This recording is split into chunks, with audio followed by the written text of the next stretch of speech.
At 2073.6 watt-hour rated capacity, the BLUETTI Elite 200V2 is big in both absolute and relative power.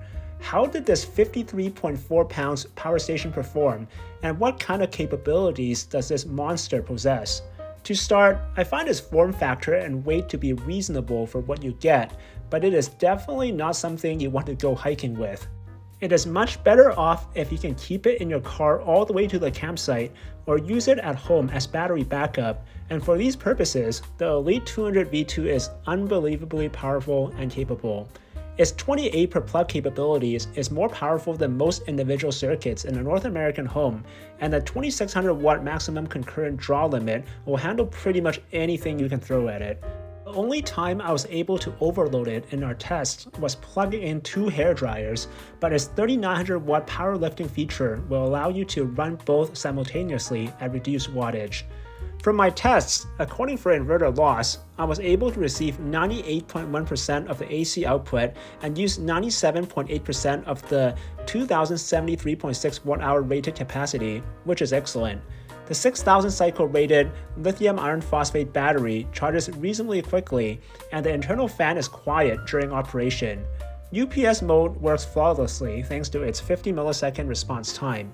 Functionally, there are a good number of connectors for all your power needs, and the LCD screen is useful for monitoring its operational status and configuring settings.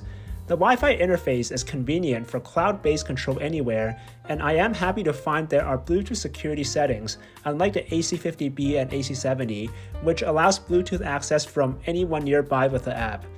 I also like the UPS working mode feature, which allows you to adjust charging patterns based on battery state of charge, time, and input source.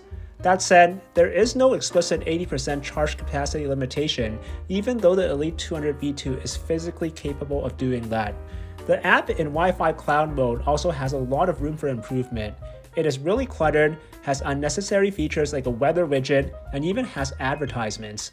It should not require location just for setting up Wi-Fi, and should have the ability to show a list of nearby Wi-Fi networks automatically. The app also does not show connection timeout, which can be very frustrating when your settings do not save. Lastly, Bluetooth security settings should not require you to create an account and connect the Elite 200V2 to the cloud. For hardware improvements, I recommend using a C20 rather than a C14 input plug for safety. For about $1,000 at press time, the BLUETTI Elite 200V2 is some seriously powerful hardware, but the software has a lot of room for improvement. Let me know in the comments what you think of this power station.